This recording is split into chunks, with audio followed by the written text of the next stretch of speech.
Hello दोस्तों, आपका स्वागत है मेरे यूट्यूब चैनल स्टोरी एक कहानी मेरी जुबानी में।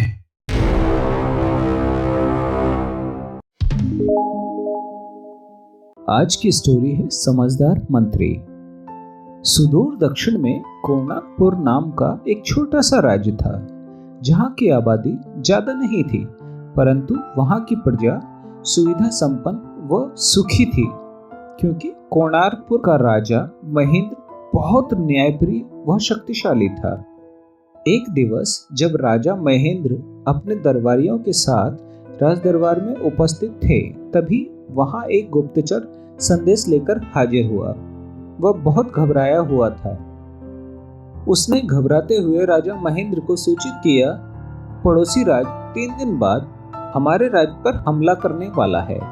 यह सुनकर सभी दरबारियों के होश उड़ गए, क्योंकि पड़ोसी राज्य एक विशाल राज्य था। उसकी सेना भी कोणार्कपुर की सेना की तुलना में कई गुना बड़ी थी।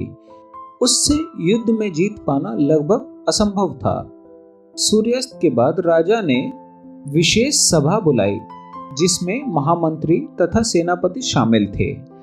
चिंताशील मुद्रा में राजा महेंद्र ने अपने सभासदों से कहा, 3 दिनों के बाद हम पर हमला हो जाएगा, जिसमें यकीनन हम सब मारे जाएंगे। ये खुशहाल नगर पूरी तरह नष्ट हो जाएगा। क्या आप लोगों में से किसी के पास इस समस्या से निपटने का कोई उपाय है? यह सुनकर राजा का मंत्री खड़ा हुआ और बोला, महाराज, मेरा एक सुझाव है। राजा ने उत्सुकता पूर्वक कहा, जल्दी बताओ।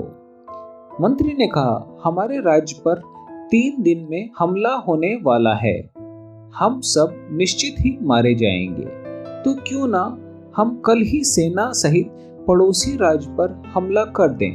अभी वे हमले के लिए तैयार नहीं होंगे। उन्होंने सपने में भी नहीं सोचा होगा कि हम उन पर हमला कर सकते हैं। मंत्री बोला, महाराज, हमारा मरना तो तय है। कल मरे या 3 दिन बाद।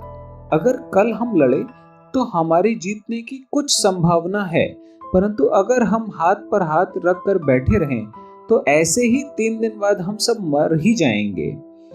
राजा को मंत्री का सुझाव सही लगा, अतः उन्होंने एक मत निश्चय किया कि वे कल ही पड़ोसी राज्य पर हमला कर देंगे।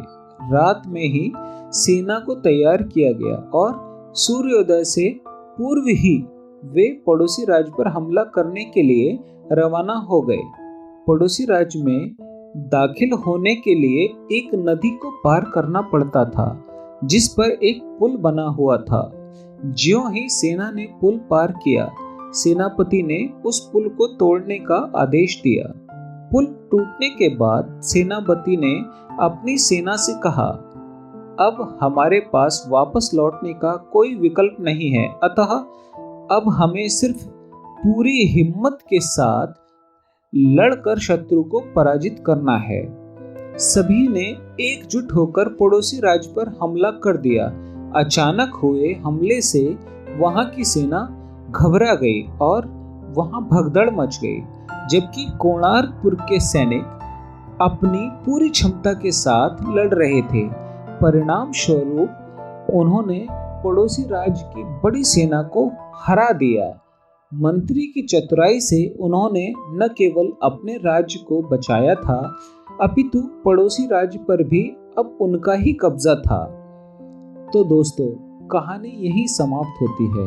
हर कामयाब इंसान का एक वक्त आता है जब उसे लगता है कि अगर अब मैंने कुछ नहीं किया तो मैं बर्बाद हो जाऊंगा, और ऐसा सोचकर जब वह पूरी ताकत से कोई काम करता है तो वह अवश्य ही कामयाब होता है। कहानी अच्छी लगी हो तो इसे लाइक कीजिए और मेरे चैनल को सब्सक्राइब कीजिए। अगली कहानी में हम फिर मिलेंगे, तब तक के लिए धन्यवाद।